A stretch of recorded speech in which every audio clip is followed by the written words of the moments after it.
It's a she said kind of love affair. Is love in the air, or is your relationship on the verge of destruction? Let's talk about it. Sit back, Relax. and enjoy your favorite cocktail as we discuss relationships, dating, Sex. and love.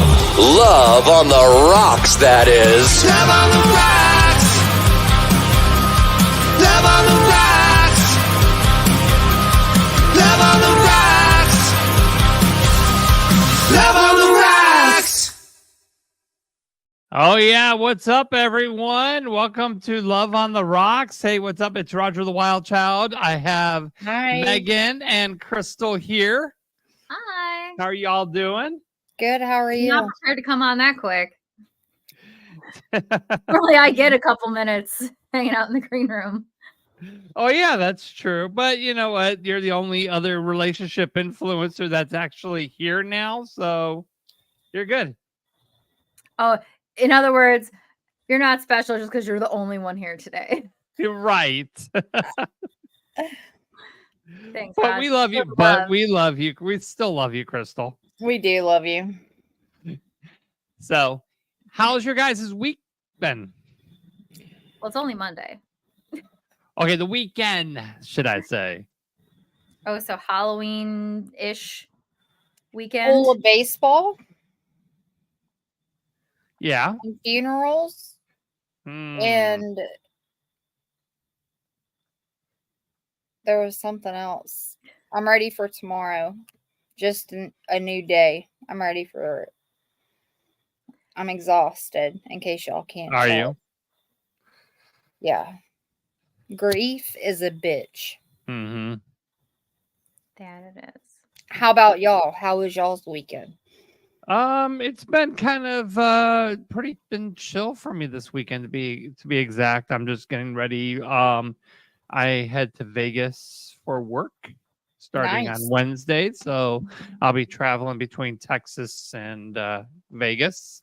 So if you guys Nice. are looking for any nightlife activities in Vegas, let me know. I have the 411 and all the deals. So I'm your Vegas guy. That's gonna be fun. It is. I'm looking forward to it. Nightclubs, strip clubs, limos, party buses, guest listing, bottle service, whatever you guys need. I mean, See, one I stop wasn't that shop. fun. My weekend wasn't that fun. I know Roger's like outdoing us. Yeah. I stayed in. I caught up on sleep, and I was the DD because it was all the Halloween parties this weekend. Oh yeah. Oh, yeah. Okay. Yeah. Yeah. So, There were a lot of them actually. Now that you say that, I passed just like in my neighborhood and like driving the boys around. There was so many people having Halloween parties. now Halloween's on Thursday this year. So does I that couldn't mean even well, tell that you. means this was Halloween weekend, which means that the upcoming weekend will not even be costume weekend. I think some places probably will still Yeah, do Halloween I think parties, some like, places will. and Mhm. it's an excuse to wear a costume. Right. I hear ya. Y'all, like I gotta tell y'all. Okay. I took Langston and Easton to Party City to find their costumes. Y'all know how Langston's my quirky, like, haha one. Do y'all know what this child picked for his costume? What? An What's that? inflatable chicken.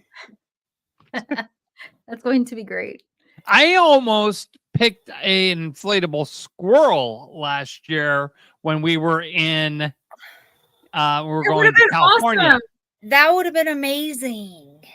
I ended up not getting it. But yeah, Oh. I found an inflatable squirrel. I was thinking about taking that to Hollywood with us. I wish But- you Oh would. my god, that's right. I do remember that now. Uh-huh. Yeah, I do. I forgot about that. I do And I remember remember- you saying that. Crystal did my makeup for me when I was God, what was that for Halloween? Oh, Mad Hatter. Mad Hatter. Mad Hatter, yeah. Yeah. I'm still Mhm. a little salty that nobody warned me about my costume. Still, You are too adorable. I was so excited to just do my You makeup look to be a so sparkly good. rainbow unicorn. You look so good, though. I mean, really. Yeah, You you were did. hot. Well, you still are, but I mean, your Beautiful. costume. I just Yes. wanted to be rainbow and sparkles and You did it so tastefully and just so lots of good. beard. Yeah. But And then I y'all know what learned some new Easton's gonna things. be? Now, mind you, Easton's 12, gonna be 13 in May. He's into like baseball, Roblox, whatever, right? So you would Mhm. think something along those lines. Tell me why I bought my child an a Cookie Monster costume. He's That's sick. awesome. He's gonna be Yeah. a little warm. Yeah, a Cookie Monster. I was like, can the pirate Mhm. Cookie Monster at 12? The 12. I mean, I'm loving it. But I thought it was He's funny. not ready to grow up yet. He's not. I'm not ready either, so I don't Yeah. mind. I just thought it was really funny that him of all people, he's never watched Cookie Monster like a day in his life. Mhm. What is your guys' situation for Halloween? Like, so I know, like, I have my son that day. We actually go together. Oh, that's nice. Mm-hmm. He usually brings old girl, and I usually bring myself and the kids, and a bunch of kids. You know, all my normal baseball kids are with us, and we have like a big trailer type thing that we put hay and lights and all that on, and we always go together. That's really nice Hmm. that you guys have that kind of a relationship. Yeah, it's the one. Yeah. Well, birthdays, but holidays, like Halloween's the only one we get together Mhm. and do it. Well, that brings us to our topic tonight, Mhm. Bridge Between Homes, the art of co-parenting. And I think this is such a skill set. It I'm really gonna, is. I'm going to use that term because you got to have that relate, and not everybody can do it. And I get it if you can't pull it off, and that's totally fine. But you got to have that. It's for the kids' best interest is to have that relationship where you guys didn't work out, and we talk about this all the time in the show. You two don't work out, but you can be damn good co-parents to your kids. You both Right. love your kids. You're both passionate about your children. Why can't you just get along? Is the hostility really that bad that you guys can't just be like, hey, let's go to Halloween and walk around with the I don't know. kids? It usually is that bad between my ex and I. It's just in the past like 6 months, it's really, Mm-hmm. I don't know, a light bulb click. I don't know. Something switched and he was like, "Oh, I think I'm going to try to be a decent person." And he has been. I give him Mm-hmm. credit because if anybody knows my story, 6 months in prior, he was not a good person, a good Right. co-parenter. As long as So it's happening, I guess better late than never. that's what I'm screaming. Like, I'd rather it happen now than never at all. But Mm-hmm. it'll be interesting to see how this Halloween plays out because Yeah. he is bringing old girl, and which is fine. I don't care. I'll whatever. It's just going to be interesting to see how it plays out. And I told you my situation in the past episodes. I've got my ex-wife living with me here in Texas, and we co-parent really good. I mean, it works for right now. May not work when I get into a relationship down the road, but Right. for right now, it works. And now that I'm going to be going back and forth to Vegas, it really works because then I have somebody here to watch my Not boys just while somebody, their actual I'm parent. Right, exactly. Yeah. I'm not leaving them with the babysitter or whatever. They're not you like know. uprooting themselves and Right, exactly. So great. So it works for now. Not saying it's not going to work 6 months or a year down the road, but Right. as of today, this is the situation, and this is what's up. But not everybody can co-parent. Not everybody can get along with their exes, and so No. if you can get yourself in the situation, if you are in the situation where you can, everybody wins here. Okay, So, I mean, just for reference for our viewers and listeners, all three of us co-parent. yes. Yes. So, but we all have Now- very, very different situations. I've got my other kids' moms that I don't there's some of them that I do not co-parent or even talk to, but that happens too. You're going to have that. But my youngest three, their mom and I, we co-parent pretty well. My other Right. three are old enough. They're out of the house.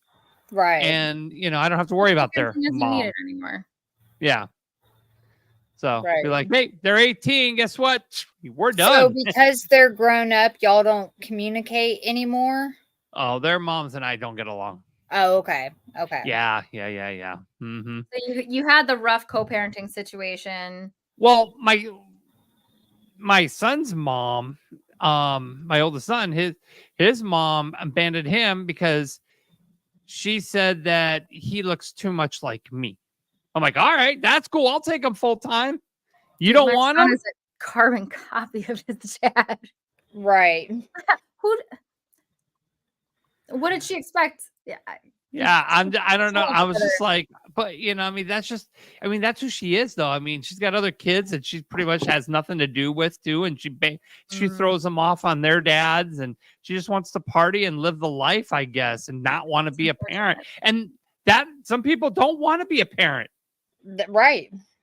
Well, I'm glad that you are giving it to the other parent because these kids are going to suffer. Give it to the parent that really cares and wants to be a parent with them. Right. Right. Not, and then, of course I've had I'm going to control you. You can't see your kid unless you're nice to me or you do everything I say. I've been through that kind of relationship the too. puppet trick. Mm-hmm.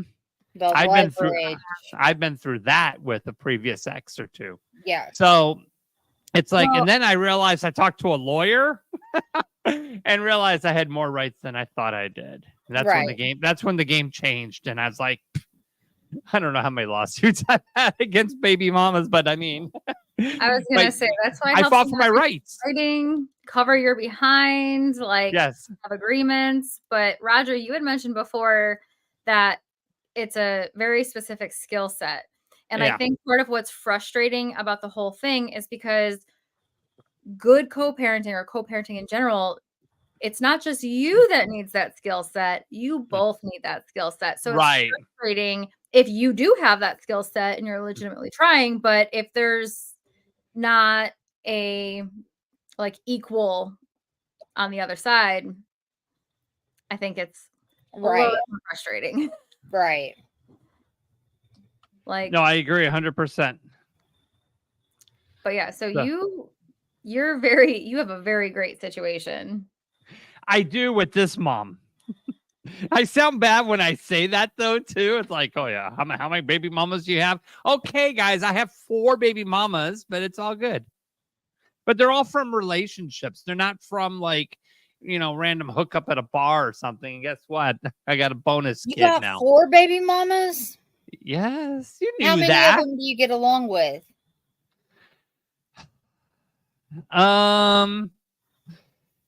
Honestly, 25%. Basically, it's my youngest three's mom. Okay. Yeah, my ex-wife. We were together for 17 years. Right. Okay. Well, I mean, it took you a couple tries to get the co-parenting thing down. Well, here's the thing. I've been in relationships where they cheated on me, so I wasn't going to stay in a relationship. So I'm not going to stay with somebody because of that. So yes, I picked some lousy partners, but to be clear, staying in a relationship and co-parenting are 2 different things. Yeah. Yeah, and I'm and the thing is that they. played they played that card with me, where that control card, meaning you can't see your kid. I'm going to call the shots, and this is what your visitation's going to be.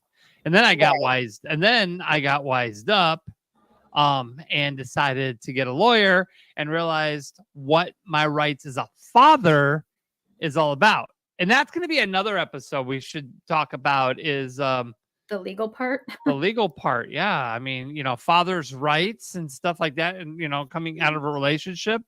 And that would be a very good, interesting topic to discuss. Navigating family court in and of itself is near impossible. I mean, if you're in it long enough, like I was unfortunately in family court for over 2 years, you learn some things, and you learn like why it exists the way it exists. And well, there's thoughts and feelings there, but it's very difficult to navigate. It's not a walk in the park by any means. No. Also dealing with like the emotional side of everything. Yeah, it kind of sucks, but okay. It helps to have everything on paper. Yeah. Document everything. Everything. Yes. All right. So as you continue, speaking of document, every time you document, you do not have to announce to them, the other party, that you documented. Yeah. Absolutely not. When you go to court, you go, here, judge, I got a journal right here for you. Hope you got your reading glasses on. Yeah. Because my handwriting sucks. But if you can avoid family court, by all means, do what you can.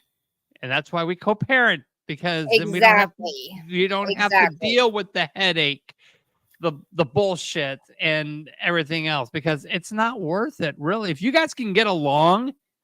Because at the end of the day, it's about the kids. It's not about you. It's not about me. It's about the kids. It just, sometimes the other party, no matter how much one party wants to make it work on a co-parenting level, that other party just wants to insist on making life hell. And it makes it so much more difficult to efficiently co-parent. Agreed. Co-parent's not even an option. So we're going to bring our first guest on. His name is JP Marsh. He is a co-parenting coach. Please welcome to the show. You're on Love on the Rox, JP. How's it going, bud? Hi, JP. Thanks for being here. Thanks for having me. It's going well. It's, Halloween time, starting to get cold outside. Yeah. Yada, yada, yada. But what part of the neck of the woods are you? I'm in Montana. Okay. What? I'm from Idaho, so. Oh, yeah. I'm jealous of the views you've got up there. Well, I'm not necessarily in that Montana. I'm really? farther east. Oh, okay. Yeah, I'm a little flatter. I mean, not flat, but on the flatter edge, on the flatter side. Right. But it's not summertime anymore, so. All right, so JP, you are a co-parenting coach. Tell us a little bit about your background. Tell us a little bit about your background and what brought you to become a co-parenting coach. Yeah, I mean, my daughter's almost 10. We split up right after she turned 2. And there was the normal conflict and all the BS and all the fighting and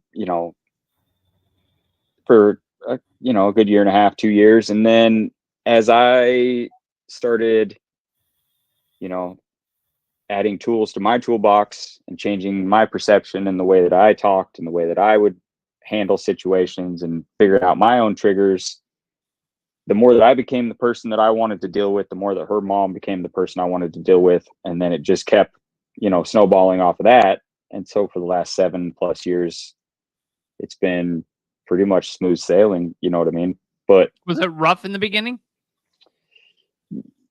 There were times. I mean, it was a deal where it would, she would poke or I would poke, or, I would instantly be defensive over just a nothing text that I read wrong or this or that, just not being able to get out of my own way. and letting the hurt feelings or the, you know, the BS from the relationship, you know, falling apart, sort of getting in the way. Yeah. And then, you know, once I dealt with my baggage from childhood, dealt with the baggage from the relationship, let the relationship die, grieved it, moved on, stopped looking at her like my ex or anything like that, and started looking at her more as the other parent, and we're a team, and, you know, we've got to raise this child that we have to the best that we can. And then not engaging was a big part. You know what I mean? Just because they're looking for a reaction doesn't mean you necessarily have to give it to them, that kind of stuff. So the better, you know, I outside of the early childhood development books and the psychology books and mental health books, really getting into negotiating books and how to negotiate and how to, you know, change your perspective. But, you know, it was a lot of different avenues to sort of get through hurdles, you know what I mean? And then now it's easy. The hardest thing is trying to respect your ex as a mom.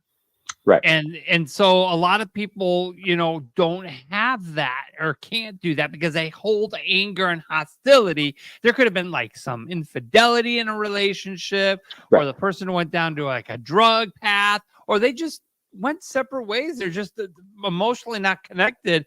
And you got one person wanting the relationship and the other one doesn't. And then they're holding animosity towards this person.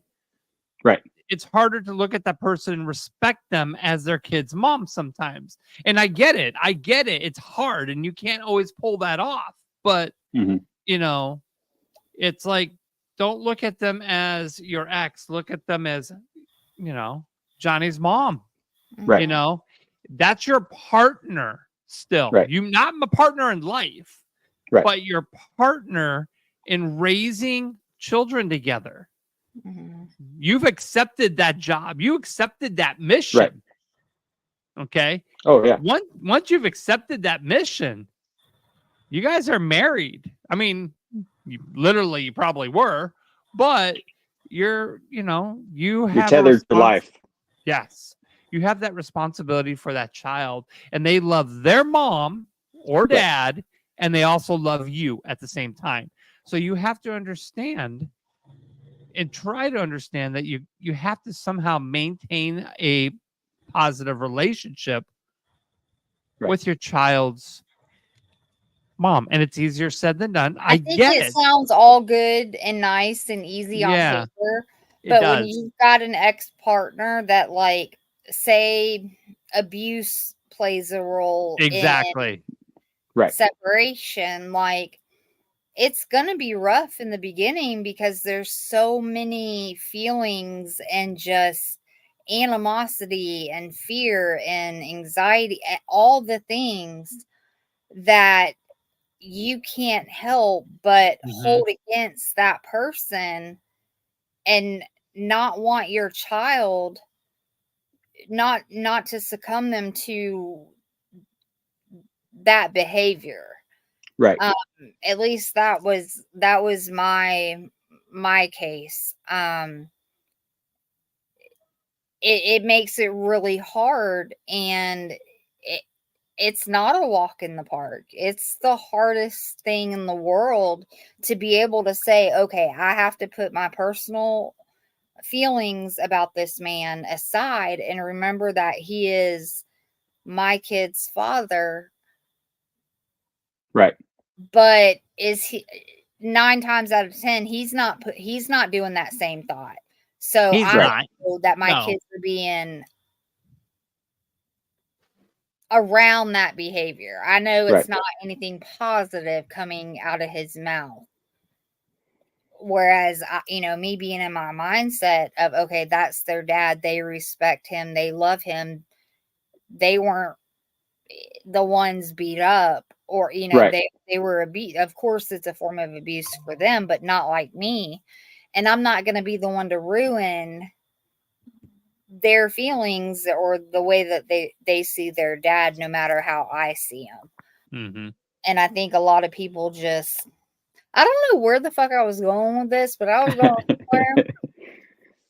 Well, okay, so How one of the also? things that both of you guys talked about was like thinking about the other, person as the parent, not your ex.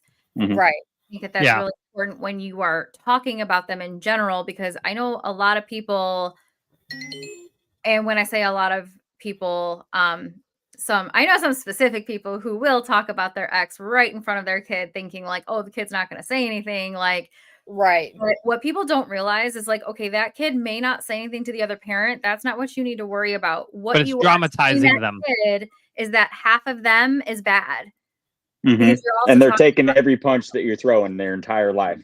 Right. Yeah. So just for people who like to talk bad about their And kids are always going to Yeah. find out the truth. They're always going to Oh, yeah. form their own opinion. And all you're doing by talking down on their other parent is making it worse for you in the Mhm. long run. It really is. Agreed 100%. And I'll go back again. Skill set. You got, and so counseling may have to come in a factor here on how to co-parent. There's nothing wrong about going to counseling. You're not going to counseling because you're trying to save your relationship. You're going to counseling so you could find a happy medium. Now, Roger, you really think that if two people can't reach an agreement to co-parent, that they're going to reach an agreement to go to counseling to reach an agreement to co-parent? Yes Not and going to no. happen. It isn't state or like legally mandated. If they have the Well- want for counseling, they're going to have the want to change Yeah. something on their own. They're not going to go to counseling. Or they're going to want a third person as a mediator to help them figure it out. Not all people are, but there are cases where they're like, you and I are not going to agree to this together. We need somebody to help us with this. Well, where I live, if you are going through divorce and there are children involved, or if there's any sort of split and custody battle and all that, mediation is mandatory before you can Right. go forward, before you go to a judge. And That's pretty much anywhere now. It is here too. Yeah. Yeah. so, I mean, like, Unless it's not a you bad agree thing. upon something beforehand. Right. So like we couldn't agree on anything beforehand, and then it's funny like how easy it was once there was a third person there. I think sometimes people get along a little bit better than they would otherwise. Mm-hmm. Right. There's a third person there, so that kind of helps. Well, you Yeah. sometimes have like now you gotta like there's a lot of families where they gotta hand off the other kid at the police station. I it just used Right. to have to do that. Yeah. yeah. Yeah. That was like a no. There was no changing it. It had to be at the police station. There Mhm. had to be an officer present. I couldn't just pull up in the parking lot. There In had to be an Walmart, officer and be present. like, here you go, here's your kid. Right. Just because it was at that point to where if it was anywhere else, it wasn't going to go good. Mhm. Thank God we're past that point, and he can, he'll come over and pick up the kids, and it's normal. And I don't even, it blows my mind to say that after 15 years of dealing with hell, but it's actually normal. Mhm. Because you can get to the point where it's like, okay, and on the court papers it says 6 p.m. Sunday to 6 p.m. Friday, and you guys get every other weekend, blah blah blah blah. But you know what? Like, We don't even follow that. a lot of people are like, if you want to go see your other parent, like for me, it was like, you want to go see your mom, you can go stay at your mom, and then whenever they wanted to come here, it was just kind of like mutually consented. The kids could decide where they want to bounce around, unless there's like an event going on or something, or but for the most part, the kids, my ex-wife and we had the agreement when we were living separately that yes, this is what the custody order is, but if the kids wanted to go stay with her one night, by all means, I'm not going to say no, you can't, it's not your time. Right. And That's vice how it should versa. be. That's how it should be. Of Well, course my it daughter should comes be. and goes as she pleases. Like we don't my have, kids but do too, yeah. we're not tied into the court system. So everything we figured out on our own. Kudos to you guys. Which is easier because That's really good. if you don't get sucked into the system, you know, a lot of the people that I'll talk to, they got along far better before they got sucked into the lawyers and the system and the divorce battle. Because then it becomes about money and people in your ear telling you if you get the kids more, you get more money and this and that and push and Right. say all these things, because if you say it, then the court case will go your way and blah, blah, blah, blah, blah, which happens, enough for it to be an issue. I'm not saying that it's always or saying that it's everybody or anything like that, but I think everybody kind of needs to pull their britches up and becoming the adults and figure it the fuck out, because nobody's going to care. It's the same as like, nobody's going to care about your home more than you do. And nobody cares about your car maintenance more than you do. So why are you putting so much faith into strangers telling you what's best for your children and your exactly the kids that you're raising? You know what I mean? Right. The thing with family court is that it benefits family court. Right. Exactly. It's money. Yeah. Like it's about money. Right. So like, I don't know. Every time I hear somebody like, "Oh, I'm gonna take him to court," right? Why? Why? It's going to cost you money. It's going to cost them money, and it's going to. And you know what? They're going to dictate your visit. Yeah, everybody loses. They're going to dictate how you have your time with your child, not when you want to have your time with your child, or your kid wants you. And then it gives people an overinflated sense of control. You know what I mean? So whoever gets final say gets to flaunt final say to the other parent, and whoever gets the majority of the time gets to flaunt the time to the other parent, and whoever gets all these different things. But then you run into these deals all the time where the one that gets the final say in all the decisions gets final say, but then wants the other one who is probably paying child support to pay for all of these things they don't even get a decision about and don't even have to have a discussion about. So all these travel league deals, the really expensive dance, traveling dance groups and all these things. So then, I'm going to take him back to court because he's not paying his half of the, first car maintenance or all these, you know what I mean? And then it's always, it seems to always kind of come back to money or hurt feelings. Right. So I'm going to switch gears for a second here. We're talking about getting along, doing the co-parenting thing, but there are couples who can't co-parent, and they have, you have the dad that's got his life going. You got the mom that's got her life going, and the mom, or parent number one is like trying to tell parent number two how to live their life, and parent number two is trying to tell parent number one, you can't have this person around my kid. So you get that like friction. It's like, but if you go to the courts and the judge will tell you what happens in your home happens your home. You have no control on what happens in somebody else's home, and they don't have any control of what happens in your home. And that's true. So, but you still get these parents that try to control each other's home. Yeah. Especially if control was a factor prior to the split. Right. That too. And the thing is that what's really sad for the kids, is that, parents use kids as a power tool. Or a spy. Yeah. So what happened at dad's house? What happened at mom's house? Oh, who was over there? Oh, who's this girl? Who's that guy? Oh, what does he look like? What does he do for a living? What is, it's like you're using your kid to feed information. Then your kid feels like he or she is in the middle of everything. I want to be fair to mom, but I also want to be fair to dad. And, and the thing is rule number one, don't bring your kids in the middle of it. And like you said, JP, don't have your kid be your spy. Right. And now you're running into the situation of like one parent alienating the other parent by the way that they talk to the kids, either when they're leaving to go to dad's house on the weekend.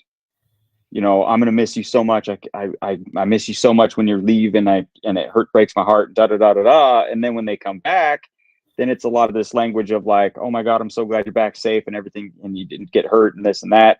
And then they'll start doing that to alienate, you know, the other significant others, whether it be from, you know, and I'm not saying that it's only the moms that do it. You know, both sides obviously do the same shit to each other. It doesn't really matter. Yeah. There's no real like only the guys do this and only the women do this. Like everybody's guilty of it.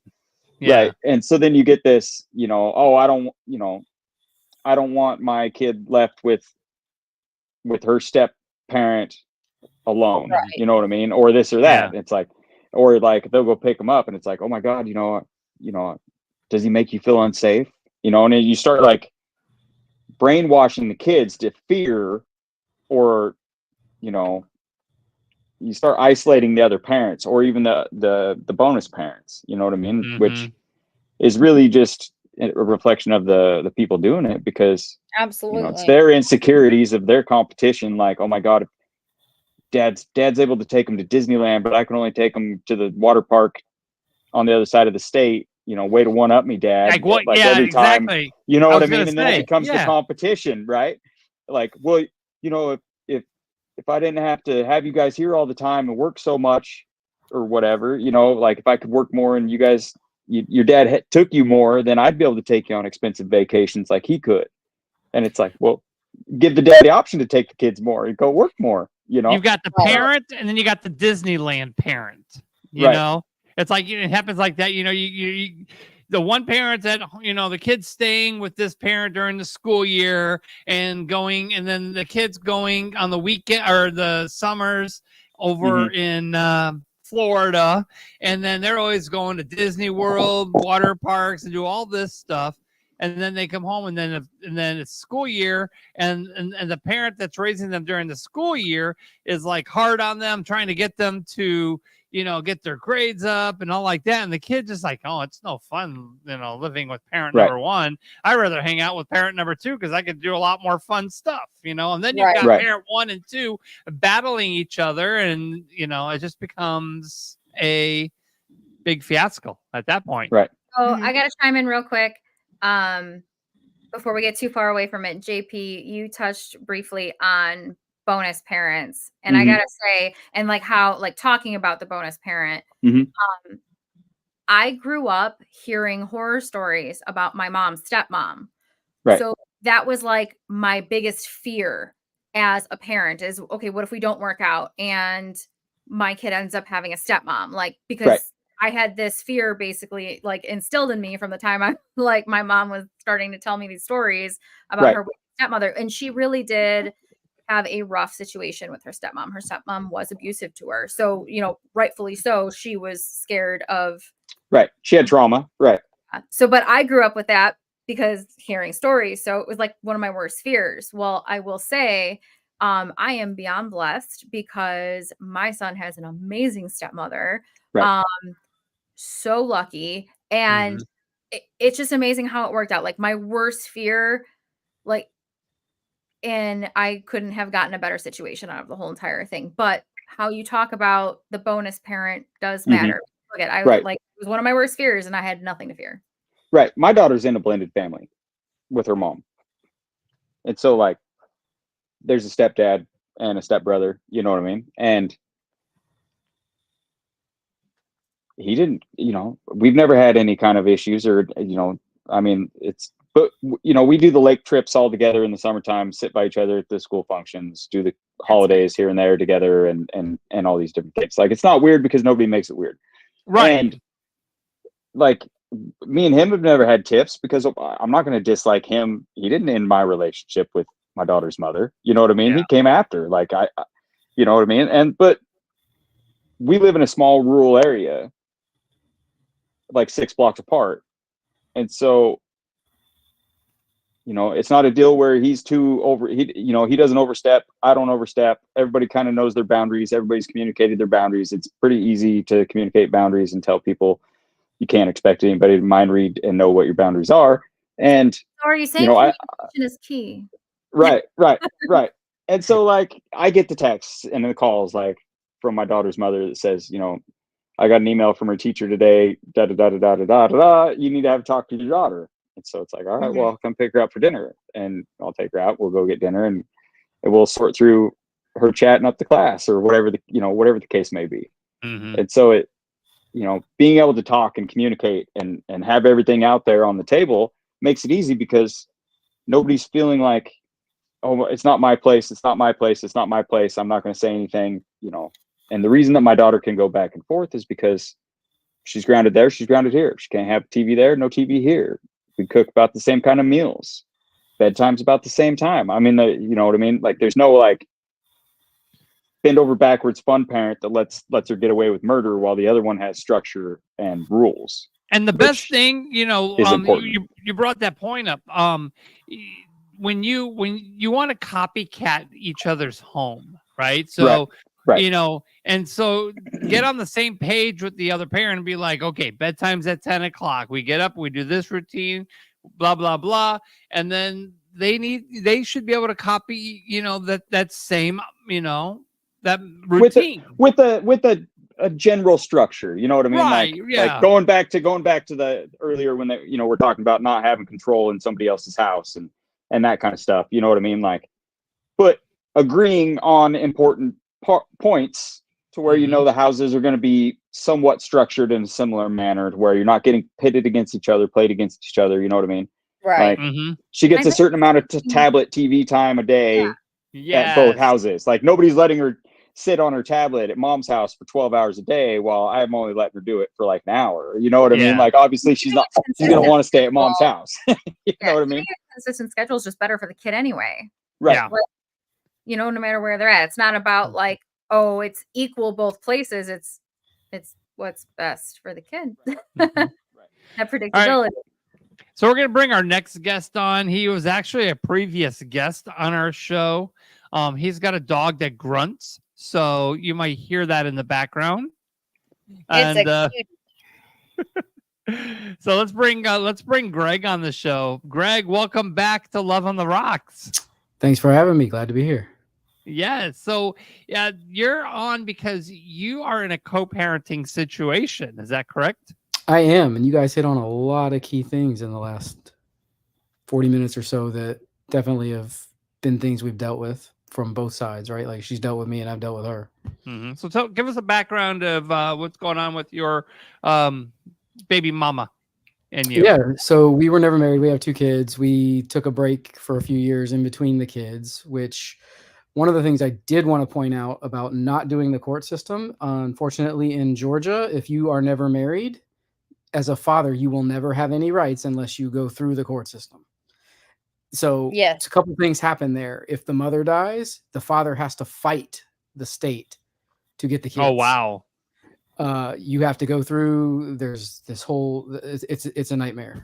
So it's better to do it while both parents are living. But then the other piece of this is from the dad's side, if you pass away, your kids can't inherit anything. They have no rights to anything of yours if you die, if you don't go through the court system. So Georgia kind of forces you into the court system to get, even if you're on the birth certificate, blood test. I have blood test, everything. That's fucked up. Yeah, it is. You have to get legitimated.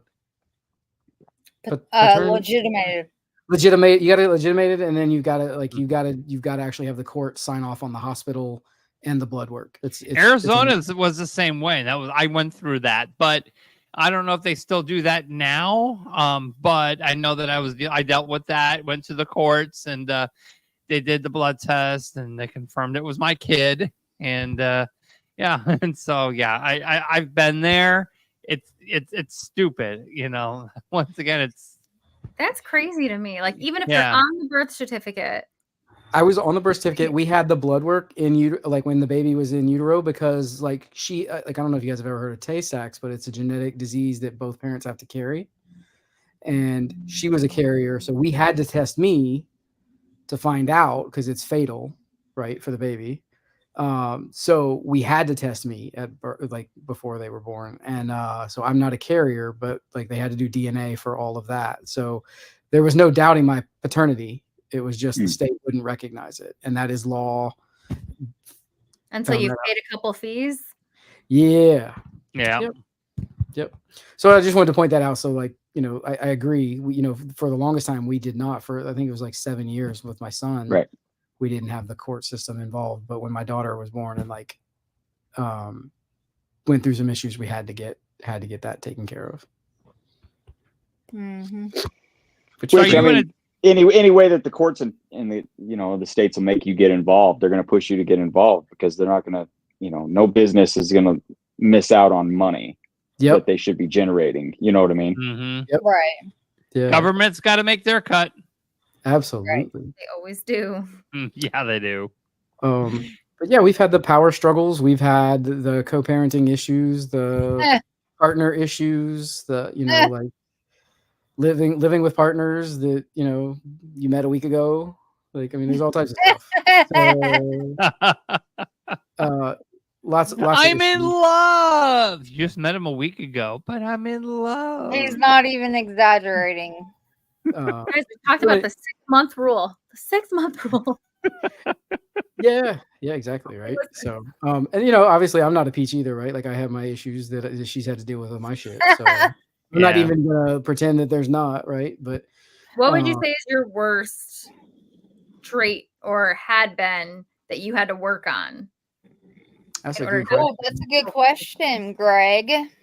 Man, I don't even know. Like maybe my lack of emotion in a lot of things. I'm kind of a robot with a lot, but I mean, I'm certainly connected emotionally, but I don't always show it well. Maybe I don't know. I feel like I'm autistic half the time.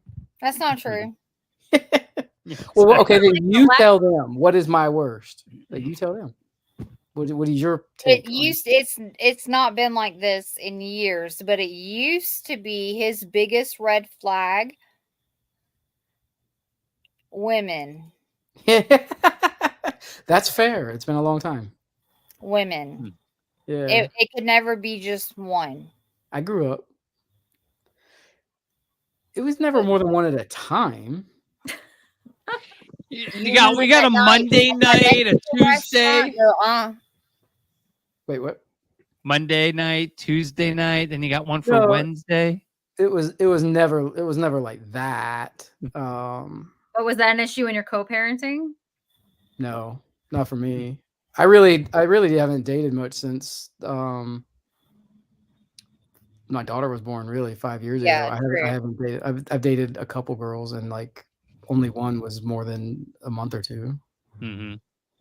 I don't have the energy to pour into it, parenting and work and all those things.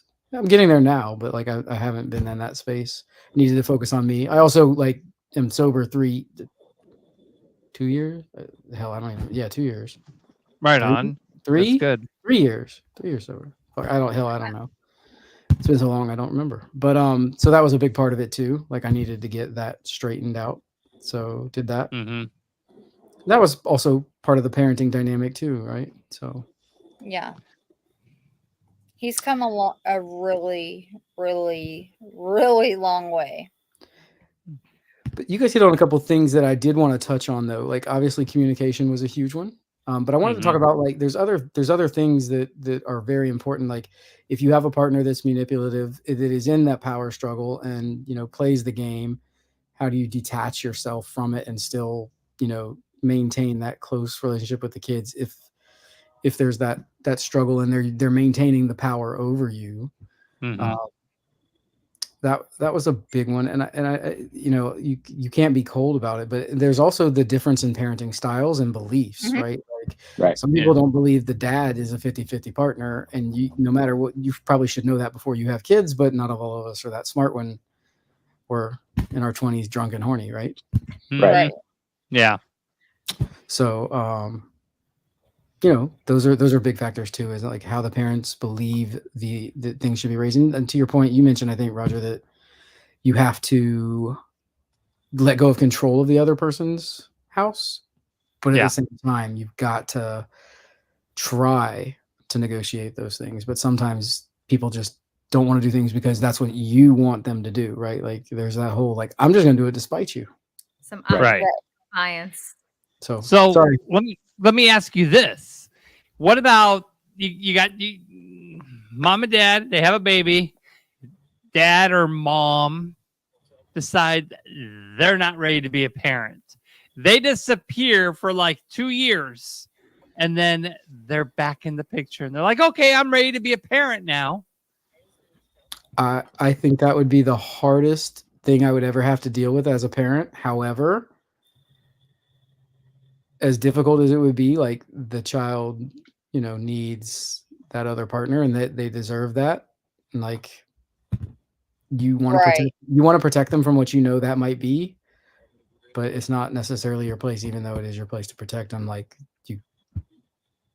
something I think as a parent, that's a given for like baby steps to heal for the sake of the kid. Right. Because you can't just throw the kid back in the other parent's life because they don't know the other parent. Right. No. But you almost have to, I mean, if you look at it later in life when shit might hit the fan and they're 18 years old and go find that other parent, do you want to be the parent that kept them away from the other parent and hurt them, or let them baby step it back into that parent? Maybe the other parent disappears 2 or 3 times throughout the years, but you're not the one going to take the hit later in life for keeping them away. You know what I mean? Yeah. So you're in a tricky spot for sure. I mean, I guess it would depend on the person, what their sincerity level is. You know what I mean? How much capacity they could have to be a parent. I mean, obviously you're not just going to jump into here, take the kid for 3 months in the summertime or anything like that. Mm-hmm. But I mean, if they're sincere to come back into the picture, I mean, they're still the parent. And is it really, Now, if they keep doing it, I'm cutting out. Then it's a pattern. You know what I mean? Right. But I think it's one of those things that you kind of almost have to treat like addiction, right? Like you have to like show something before you let them. It also depends on the age. Like Meg and I have a close person to us that's dealing with that. The dad disappeared, and to the point where she can't even get him like his rights taken away because he won't like acknowledge the paperwork. Right. And we're talking like years, trying consistently. So I don't know. But I guess I'm less worried about taking the hit from the child, like, in their perception, than I am like, the scarring it would do for them to feel like I didn't care about them having that relationship. Yeah, well, my oldest son's mom, she, I found out that, she kept him from me until he was 7 months old. And then a friend of mine said, I ran into his grandma and she's gone on the other side of Arizona with a new boyfriend, and I'm raising him. And so I went over and got him and started filing papers to get custody. And she freaked out when she realized I was filing custody against her. But then, it was like she was the absent parent, and, and she was never around. And when it was her visit, she would never take him. And then she just kept saying, I'm his mom. I know what's best for him. I'm like, no, you don't. He doesn't even know you. I mean, to this day, he's 22 now. And he doesn't care to have the relationship with his mom. He doesn't have her phone number. And, that's his choice, because what's going to happen is when they're old enough to that age, they can decide whether they want a relationship with that parent or not. Right. Yeah, that's like my mom. My mom kept me from my biological dad, and my mom's not here anymore. But the animosity and the grudge I hold against her for that, I don't ever want to cast that upon my kids. Like, I can't stand my mama for doing that to me. I wanted nothing more than to have a relationship, just to know my dad's name. And it was a no-go. Like, I didn't find out until last year who he even was. And then he died before I can even have a relationship. And I'm just like, if my mom wouldn't have kept me from him, it could have been a lot different. And that's what I wanted. So I would I can't imagine casting that upon kids and saying, no, you can't have your dad, or no, you can't have your mom. Mm-hmm. Yeah. That's got to be hard. I can't. And there's a, I mean, it's limited statistics and research and data and stuff like that. But I mean,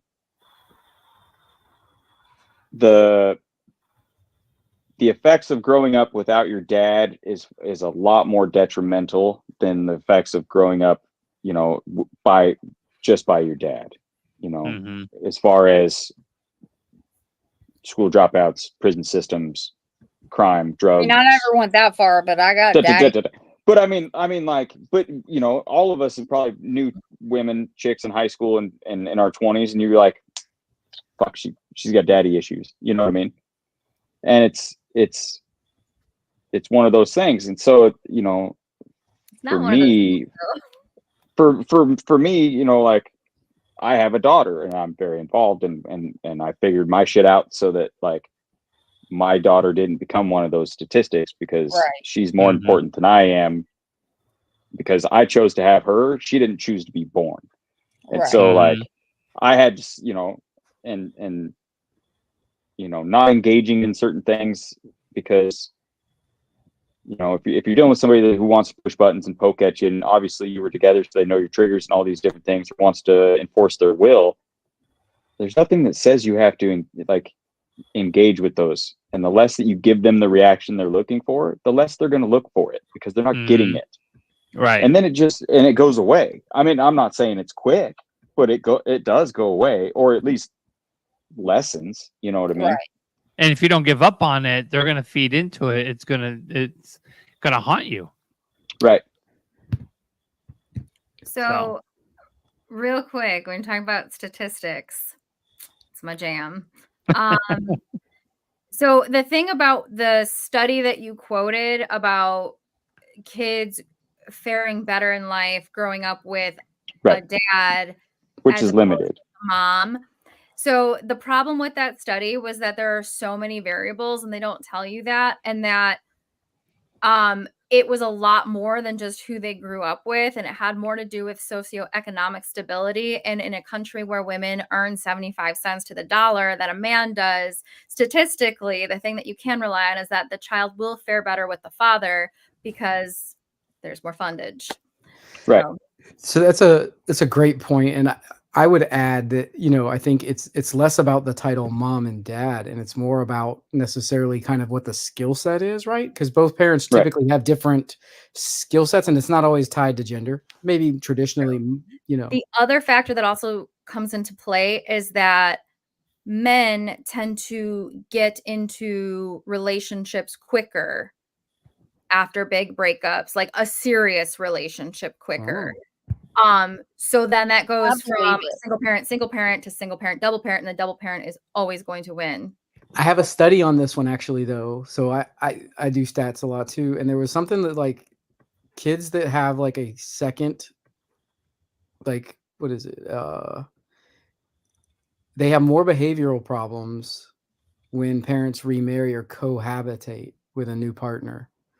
I believe it. Because it just introduces all types of dynamics. And had I been paying attention when I did that, I would have had cited where that site was, but I just have the note.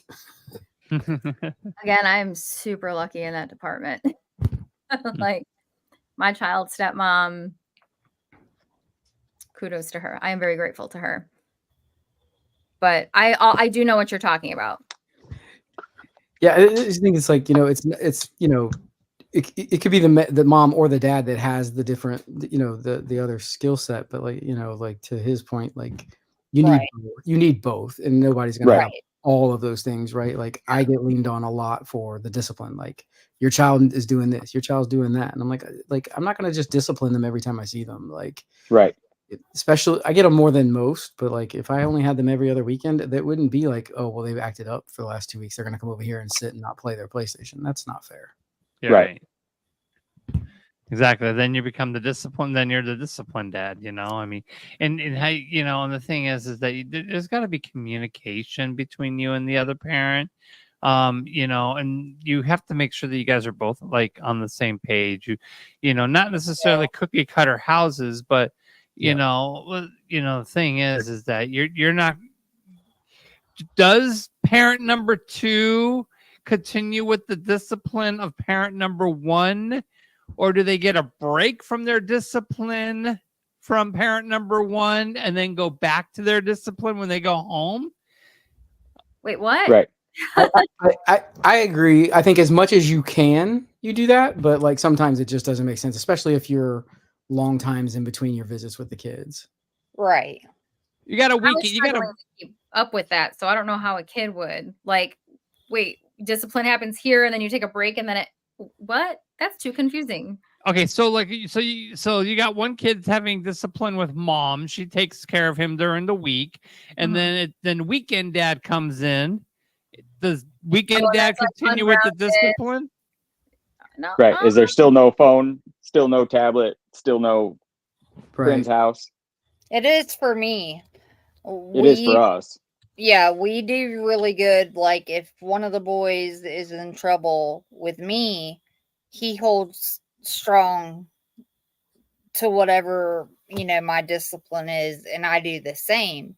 It's the only way my kids are going to learn. If they think they can get away with BS at their dad's house, it's just it's a recipe for destruction, basically. I think it's really important. You have to be on the same page. Even if your parenting styles are different, you still have to be on the same page. So JP, how would you coach somebody through a situation where maybe they're trying to get on the same page with the other parent, but the other parent isn't cooperative or willing or making it easy? Good question. I mean, depending on the type of stuff that's going on, it gets a little specific, but say if the other parent's a little bit of a control freak, and wants to know every single detail, and that if you're traveling, they want you to text them at every layover and all these different things, or all, whatever. The easiest way that I found, identify the person that you're dealing with. Once I figured out my shortcomings, then I got less defensive when she would be, day-to-day adulting's not my strongest suit. And so her reminding me wasn't her nagging me. It was her reminding me, because sometimes I'm a fucking idiot and I forget. And she's a bit of a control freak, which, I can either get mad at something that I can't change, or I can just accept that that's who she is. And so if you want the information, then I'll fucking overload you with every fucking detail of every information. And then you'll kind of get off your, you'll be like, well, take a step back. I don't need every detail of everything that your trip is, or whatever the case may be. If somebody's trying to poke at you or is unwilling to have open communication, then it's okay to just be short. You know what I mean? Right. Like, what time are you going to pick the kids up? I'll be there at 5. If they send you another text that has nothing to do with picking the kids up, don't even respond. You don't have to respond to bullshit, and you don't have to like sort of muck your way down into the back and forth. You know what I mean? And then once you break it all the way down to where you're only talking about the kids and it's really direct, language and communication, then you can start building up off of that to where you can communicate better and into more detail. You know what I mean? But it gets sometimes easier and sometimes harder depending on what kind of issues, specifically you're dealing with. Because if you got somebody that wants to impose their will, like we'd said earlier, educate yourself on what your role is, what your, legal, if they're going to try to impose their authority or all these different things, but the legal system, what your rights are in and out, use your tools. You know what I mean? If they're going to try to say that you can't have the kids on the weekend because they're pissed at you for some stupid thing, and they don't have the right to do that, you're not doing your kids or yourself any favors by folding and just being like, well, if you're not going to let me, then I'm just not going to. You know what I mean? Right. Right. Yep. Now Okay. you said like you had. I'm sorry, I have one more question. You said You're you good. had worked on some tools Mhm. along the way to make co-parenting easier. Right. What are some of those tools? Well, once you can get sort of out of your own way feelings wise and let the relationship just, go. Depending on, one of the tools is figuring out if you need to, positive reinforcement tends to be a lot better than negative reinforcement. Mm-hmm. So say if the other parent's late all the time at drop off and pickups, and you're always hounding them or yelling at them, or you're getting into these little conflicts or high conflicts about being late all the time. Da, da, da, da, da.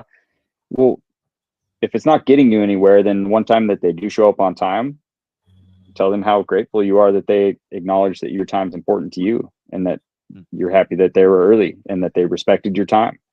And then you'll see a lot more benefits from acknowledging when they're doing something well, as opposed to being the person that you probably were at the end of the relationship where you're hammering on them at every mistake that they make.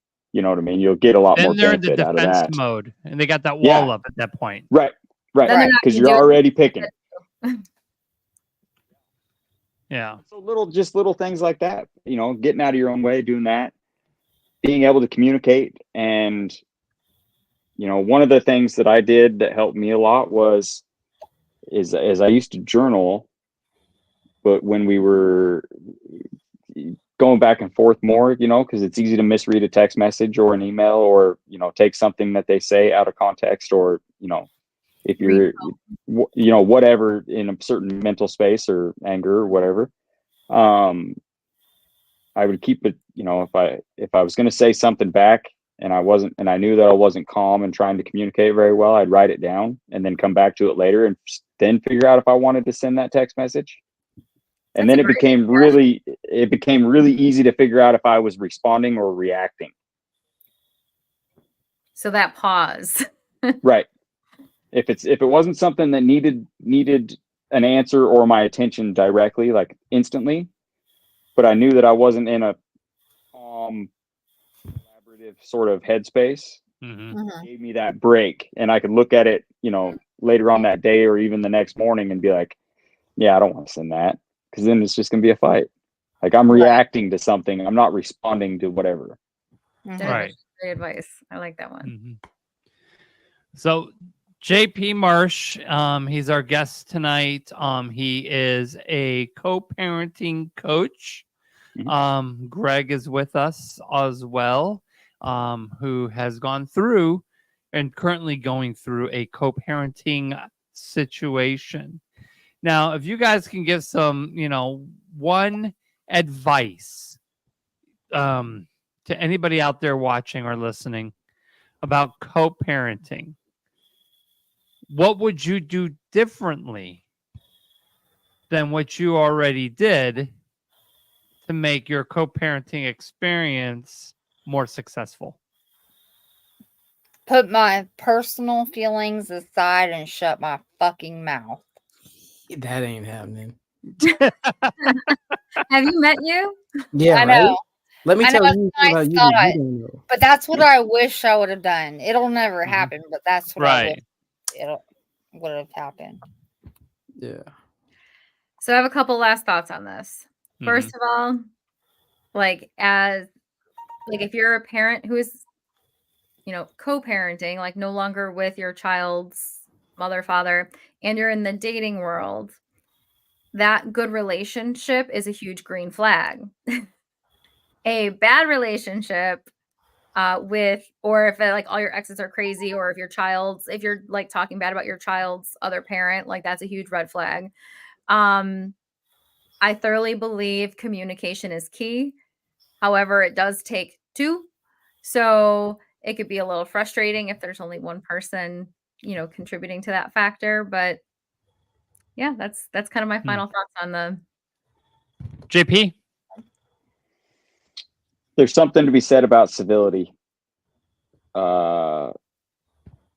Even being able to be in the same room, in the same orbit, to be able to take part in the birthdays, the Christmases, the school functions, and later in life, not being able to be in a civil place and carry that in, you know, not putting stress on your kids when they're getting married and having to figure out who gets to come to the wedding. Mom and dad can't be in the same room. Mom's got to be there, but dad might not be able to walk me down the aisle. I never Who gets thought to be about at the it. Who gets to be at the hospital when the first grandkids are being born? Mom and dad can't be in the waiting room together. Who gets to miss out on that?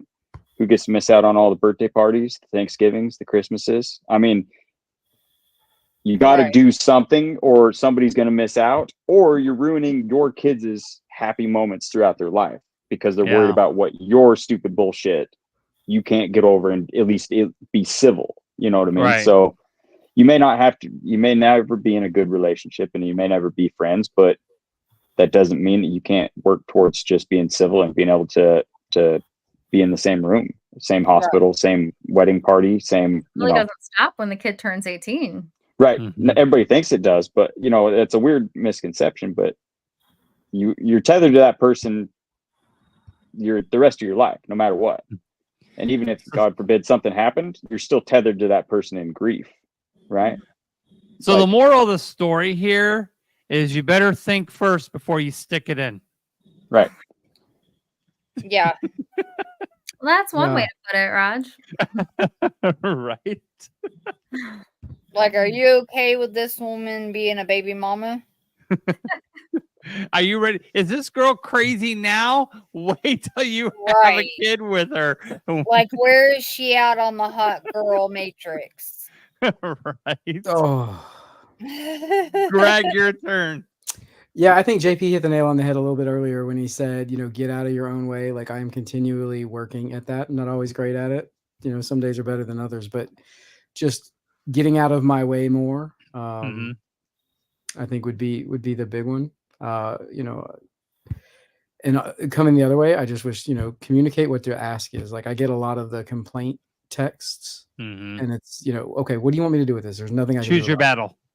Yeah, well, ask me. Is there an ask, right? Instead of just lobbing a text out that says a complaint, like, what is the ask of me? Are you asking me to discipline? Are you asking me to do something? Like, or are you just bitching? We just venting? Are you looking for an action or an ear? Yeah, right. And just set that. But to be honest with you, I think a lot of times the things that didn't work in your relationship are going to get magnified in your co-parenting relationship. You're going to be dealing with the same shit, whether it's power, all those different things that are in those dynamics, you're going to be dealing with magnified with kids, right? So, yeah, get out of my own way and shut my mouth, to Meg's point. All right. And communicate. That's key. That's going to be the biggest key, is to be able to have that communication with the other partner. Yeah. And, you know, and because they are going to be in your life for the rest of your life, even beyond 18, like JP mentioned, you're going to have grandbabies together. You're going, you know, got graduations, and, you know, they're going to get married. You know, you're going to have to deal with this person for the rest of your life, whether you like it or not. Right. So you have to learn, grow up, and be mature enough, or it's gonna be more detrimental to the child. And on the communication point, remember, you can't control what they hear. You can only control what you say. And those do not match a lot of times. I'll be home in 5 minutes. 3 hours later, he comes walking in from the bar, right? Like, yeah. Right. But you So anyways, Greg, I do definitely want to thank you for joining us today. I appreciate your time. JP, he disappeared. But no, I do want to thank you guys both. You guys were awesome guests, and it was definitely a good conversation between us all. So yeah, it was a good one. I enjoyed it. Definitely learned some things, and enjoyed it. All right, thank you, Greg. Thank you, JP. Thanks, guys. Okay, so what a good episode this was. Good conversation. I mean, it was. brought up a lot of good points here. I think that was just like the tip of the iceberg too on that one. Oh yeah, for sure. You know, I mean, co-parenting is important. It's a very essential in the, you know, in your child's life. And you got to think about your child's needs before your needs. You know, if you're going to have, you know, you're going to have a child with somebody, you have to understand you're going to have to learn how to have that relationship with that person, whether you guys are together as a couple or whether you're not as a couple. And you just got to learn how to adapt and in the best interest of your child. Right. So